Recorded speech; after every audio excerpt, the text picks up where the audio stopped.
There are many things you can do, but all of them involve being empathetic, being compassionate, and being present.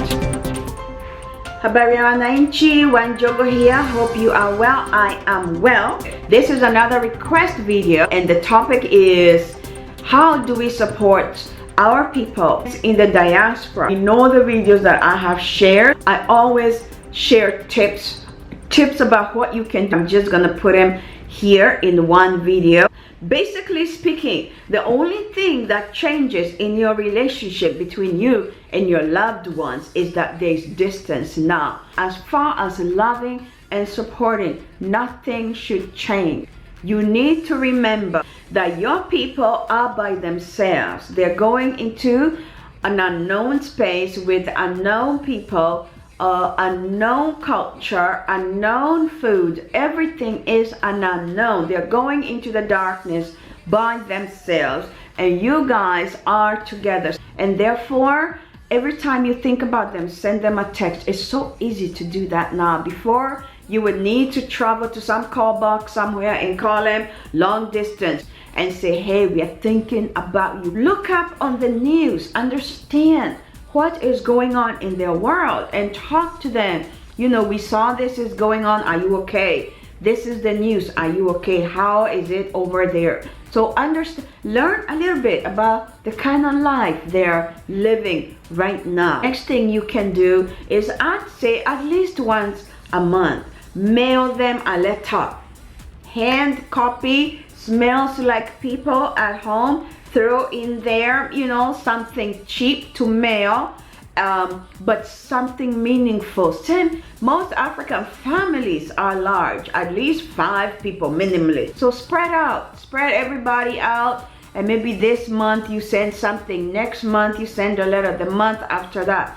Because the one thing that becomes really obvious very quickly is we are not home anymore. So send them something meaningful, tangible, instead of just waiting for them to do things for you. But keep them up to date with home news.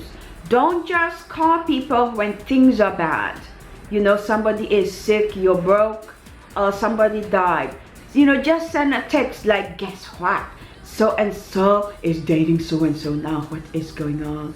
Guess what? Auntie so and so just had a baby. Guess what? So and so just got engaged. You know, guess what? So and so's boyfriend is such a loser. Whatever. You know, keep them in the loop with the real life. The next thing that you can do that would be really helpful is make phone calls at home at a reasonable time. Yes, this is very important. Many people call us at like 3 a.m. or late at night, and I understand that that's a convenient time for you. But imagine if everybody at home consistently calls you at 3 a.m. or 2 a.m. or this, you know, it's in the middle of the night, you go back to sleep, you wake up, you're like, did somebody call me? Or was I dreaming? What? You know?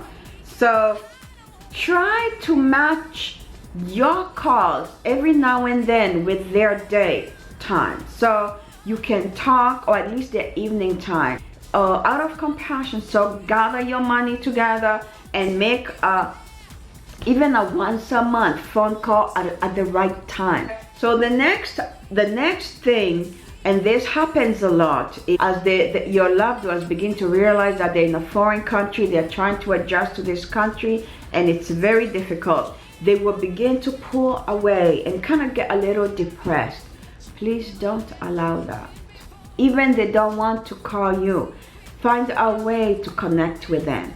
And I always say, register your people with the embassies where they are. They may be pissed off when they pick up that phone. Don't worry about that. What you need to know is they're alive. If they're ill, you need to be able to figure that out, because many people get sick.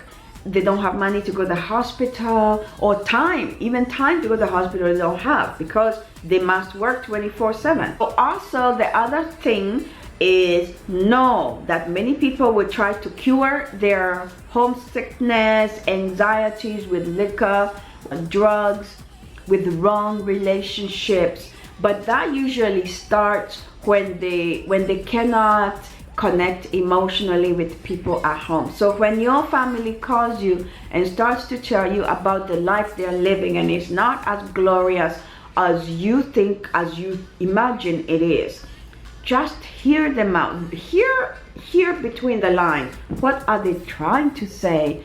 And respond accordingly. Be like, we're here for you. You call us, we'll call you. What can we do to help you? How can you feel better? Instead of saying just be tough, pray. Don't say that. Remember, very few people have the coping skills to live alone. And finally, there are many things you can do, but all of them involve being empathetic, being compassionate, and being present. Empathetic, imagine what it would be like. Compassion come from a space of nurturing and loving instead of lecturing. Present, be seen, be heard, be observed in all the various ways I have talked about. And of course, prayers. You must continuously pray for your family and loved ones and friends, just like you did when they were there. So I hope that helped somebody. Thank you so much, and I hope you have a fantastic week. Bye bye.